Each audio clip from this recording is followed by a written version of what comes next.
Minu lugu ulatub tagasi selle aastatuhande algusesse. Mulle tehti ühe erakanali poolt, raadiokanali poolt ettepanek hakata üht välispoliitikat puudutavat saadet juhtima. See mõte oli väga huvitav ja ma asusin kohe agaralt tegema kalkulatsiooni, mõtlesin, kuidas see saade võiks kõlada ja mis selle jaoks tuleb teha ja siis üks hetk teatasin peatoimetajale, et ma olen nüüd valmis läbi rääkima.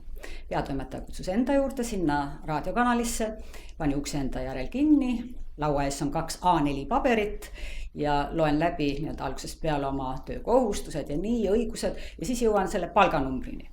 Ja teatan, et see on siiski 3 võrra väiksem kui minu kalkulatsioon on või see, mis mulle tundub, et oleks õiglane palk. Mille peale peatoimetaja ütleb, et oi, et Marianne, aga sa soovid ju meie raadiokanalile pankrotti, see ei ole võimalik ja kõik see muu monoloog, mis tavaliselt võib palgarääkimistel olla. Ja siis ma mõtlesin, mida nüüd teha, kas jääda või ära minna. Tõusin püsti ja hakkasin vaikselt liikuma ukse suunas.